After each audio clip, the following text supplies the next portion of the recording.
ஒயரில் போட்டுருக்காரு. ஒயரில் போட்டு. ஏய் எப்படா வருவானுங்க அவங்க? வண்டி கிளம்பிச்சுடா. அவன் யாருன்னு தெரியல.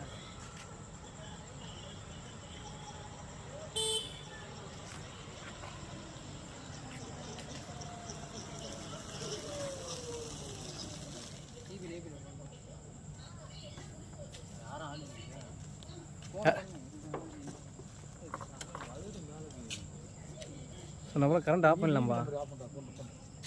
தம்பி நம்பர் இருக்கா? இதே பண்ணுறேன் சார். அண்ணா யாரும் ஆளு சார் ஹெச்டி லைன் தான் மேலே 11 kV தான். அது ஹெச்டி தான்.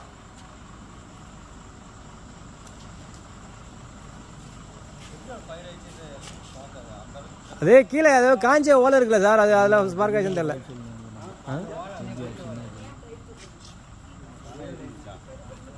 ஆமாம் ஆமாம் தானே தான் இருந்துச்சு சார். அது ஓலை ஹெச்டி லைனில் பட்டு அப்படியே ஃபயர் ஆயிடுச்சு. அப்படியே சல்லுன்னு மேலே ஃபயர். ஹெச்டி லைன் புரியல. அந்த ஹெச்டி லைனில் ஒயர் இருக்குது, அது ஓலை போட்டு அந்த ஓலை எரிஞ்சு அப்படியே ஓலையிலேருந்து நெருப்பு நேரம் மேலே இருக்குது.